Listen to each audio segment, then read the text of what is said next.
আজকে আমরা বহু প্রতীক্ষিত নির্বাচন কার্যক্রমের প্রাথমিক ধাপ অতিক্রম করে দ্বিতীয় ধাপে আজকে পৌঁছেছে।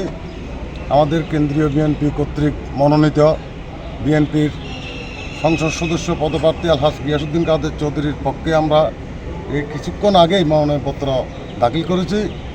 আমরা দলের হাইকমান্ডকে ধন্যবাদ জানাই এবং রাউজানের জনগণকে ধন্যবাদ জানাই যে আমাদেরকে আজকে এই নির্বাচন করার সুযোগ দান করেছে। রাউজানের মানুষের আকাঙ্ক্ষার প্রতীক জনাব গিয়াসউদ্দিন কাদের চৌধুরী বিএনপির মনোনীত ধানশীষ প্রতীক নিয়ে আমরা আজকে মনোনয়নপত্র জমা দিয়েছি। আল্লাহ তাআলার শুকরিয়া আদায় করি এবং পাশাপাশি আমরা বিএনপির হাইকমান্ড তথা তারেক রহমান সাহেবকে ধন্যবাদ জানাই। তিনি রাউজানের মানুষের আকাঙ্ক্ষা বুঝতে পেরে জনাব গিয়াসউদ্দিন কাদের চৌধুরীকে মনোনয়ন দিয়েছেন।